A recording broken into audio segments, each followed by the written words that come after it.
Most Americans have heard about the Space Shuttle Challenger disaster. If you were born before 1975, you probably remember where you were on January 28, 1986. If you were born or educated in or around Akron, you probably know their name, Judith Resnick. Today I'm going to inform you about the life of Akron's Judith Resnick. I grew up learning about the Challenger disaster, drove past Resnick Elementary School for years, and know that she was from Akron. This assignment inspired me to find out a little more about her. I've completed research about Resnick that includes stories from her childhood, quotes from biographies, and news articles about her life. Today I will cover Resnick's childhood in Akron, her early career, and her life and death as an astronaut. I would like to begin by discussing Resnick's childhood and schooling in Akron, Ohio. Judith Resnick was born April 5, 1949. A 1986 Akron Beacon Journal article by Robert Galloway recalled memories from those who knew her and asserted that she could do anything she just put her mind to, and excel. Resnick was described as a good student. She skipped kindergarten because she could already read and do math. She's one of 4 graduates from Firestone High School who graduated with over a 4.0 GPA. Hers was 4.2. Resnick was also valedictorian of her class. Resnick also had many other talents and interests as a child.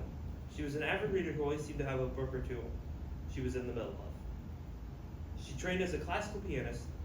She was very committed to practicing and enjoyed giving recitals. Now that we've discussed Resnick's childhood, we will now talk about her higher education and early career. Resnick went on to have several college degrees and was employed in other fields before becoming an astronaut. Resnick received her bachelor's electrical engineering from Carnegie Mellon in 1970. This is where she met her husband, Michael Odak. They married in 1970 but divorced in 1975. He wanted to have children, but she did not. They did remain friends who spoke often up until her death. Judith earned her master's from the University of Maryland and then her PhD from Maryland in 1977. Judith's pre-astronaut employment career, as summarized in a NASA article by Kelly Sands, started with the RCA Service Company, where she worked for the Navy building new radar equipment. She then worked on the physiology of visual systems for the National Institutes of Health and helped advance the study of retinal imaging. Her last place of employment before NASA was the Xerox Corporation, where she worked as a senior systems engineer. Now that we've discussed her early career, we will now talk about what Judith Resnick is most known for, her astronaut career. Judy Resnick surprised friends and family when she applied to NASA. She was never really interested in space or astronomy. She wasn't a little kid who always wanted to grow up to be an astronaut. This isn't that surprising since there were no female astronauts to look up to. Judith's father explained what he thought about her motivation in a 1986 New York Times article by Elizabeth Colbert. She was looking for a purpose in her life, her father said, and she found it.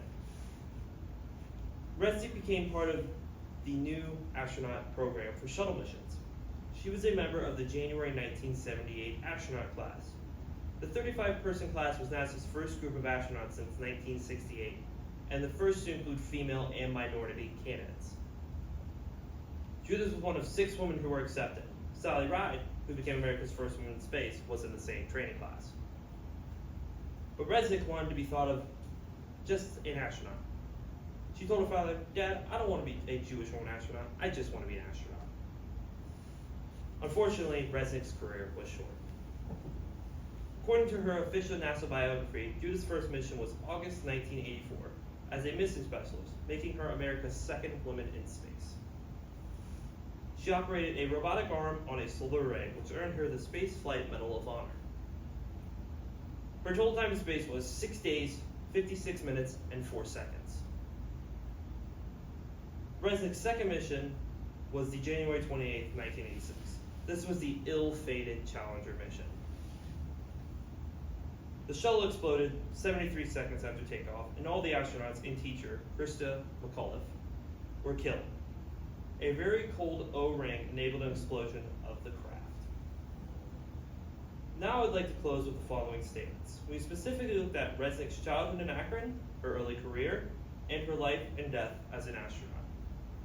I hope that I've successfully informed you about Judith Resnick, her life, and her career. Reading about Resnick reminded me that she was an actual person, not just a name on a school or someone we talked about on the anniversary of her death. She was just a kid from Akron who did something special. Although there have been astronaut deaths, we do not always remember the danger of space travel. What Resnick did was not only adventurous, but heroic.